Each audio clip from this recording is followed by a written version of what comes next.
Brooke Welch, energy healer, medium, spiritual guide, and hypnotherapist. In this video, we're going to go deeper into the feminine energy of the body.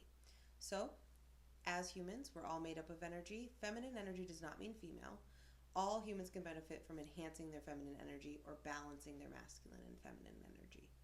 The feminine energy, though, does house the upper chakras. So the heart chakra is the union of the masculine and feminine, and then the throat chakra, which houses our communication, expressing our feelings, emotions, and truth. Then our third eye, which houses our intuition, our ability to learn and take in new information.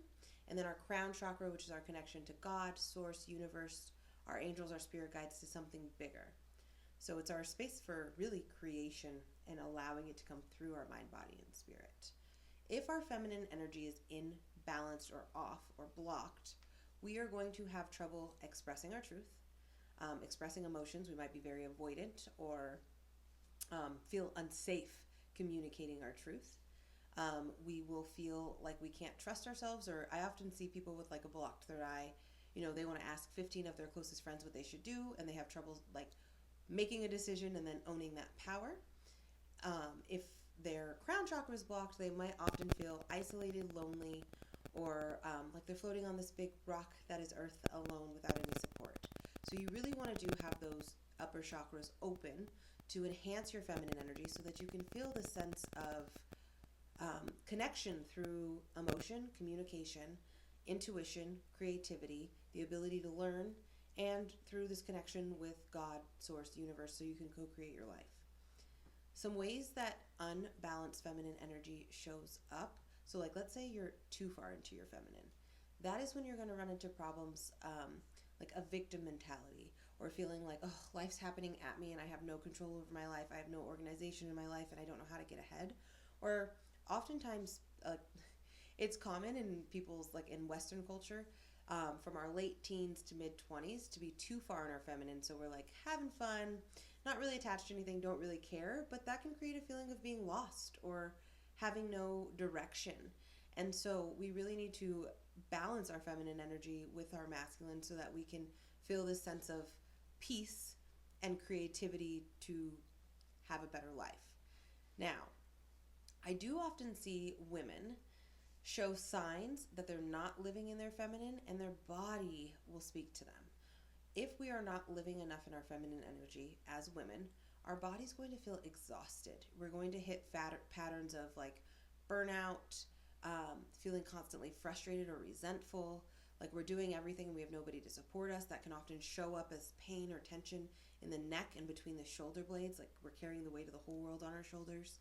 It can often show up as menstrual or period problems, so endometriosis, PCOS.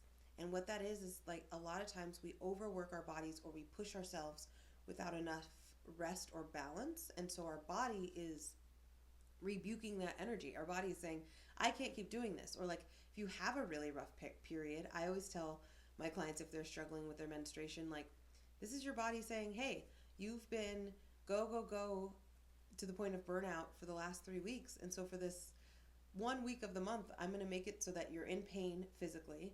And so you're exhausted. And so you do hit a wall and you'll have to rest. So in that way, your period's saving you.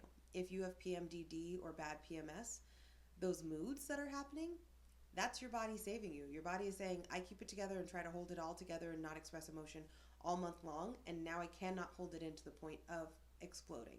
So listen to your body, because it's going to speak to you about what is balanced and imbalanced. If you are balanced in your feminine energy, your periods aren't going to be catastrophic. They're not going to be super heavy. They're not going to be super painful, because that means that throughout the month you make time to rest. You make time to express and feel your emotions before you're exploding. You make time to be intuitive and slow down and process information and take in new ideas and downloads and connect with your mind, body, spirit. So it's a very good sign if you have regular, comfortable menstruation. Now, men can also be imbalanced in their feminine energy.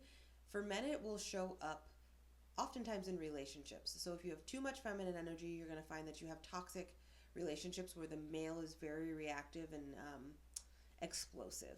And that's usually because he's living in his feminine and he doesn't feel in control of his like masculine or his life or his direction. So he'll blame his partner for his inability to like step forward, step up, and take action. If you're not in a relationship and you're too far in your masculine, frankly, it's going to show up as laziness, like feeling a lack of drive, or spending all day on video games, or pornography is a big one, like men just checking out and not putting their energy or direction into anything, and it's too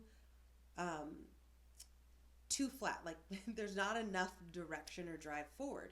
So it is a good thing to have desire and want things, because as humans, when we want things or have desire, we're able to envision, which creates that manifestation. We're able to speak about it, and then once we come into our masculine too, we're able to bring it to fruition.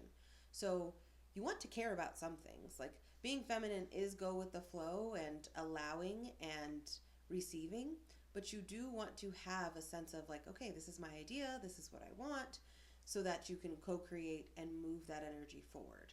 So again, for women, not enough feminine energy often shows up symptomatically in the body. For men, it's going to show up in your mood and your ability to take action.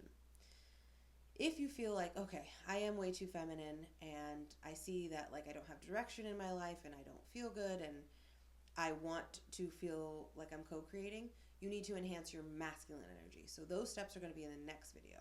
But let's say you're too far in your masculine and you're like, nope, I need more feminine energy. Like I need to be able to learn to express my emotions. I need to be able to learn to spend time just having fun, being creative, and enjoying life. Then these are the steps for you. So the first thing is, and people always laugh at this one if they've been in their masculine too long, but you need regular days off during the week. I think every human being should regularly have at least 2 days off where they don't have any work. Now, if there's an emergency, you can make a phone call or do what you need to do if there's an emergency. But regularly, you need 2 days off to reset. One of these 2 days, which I know can be hard if you have children or families, but one of these 2 days, I always say, try not to have a plan.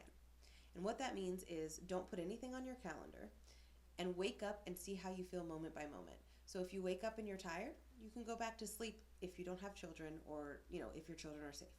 If you wake up and you have energy, okay, maybe you get out of bed, make your bed, and go for a jog. But you're doing what you feel moment by moment, and you're responding to your body as the day goes on. So there's no pushing through, or I have to get up and I have to get out of bed, or I have to do this workout. It's how do I feel? If I want to move my body, I will. If I have time to get laundry done and it feels good to be organized and clean my space, I will. But there's no have to do's.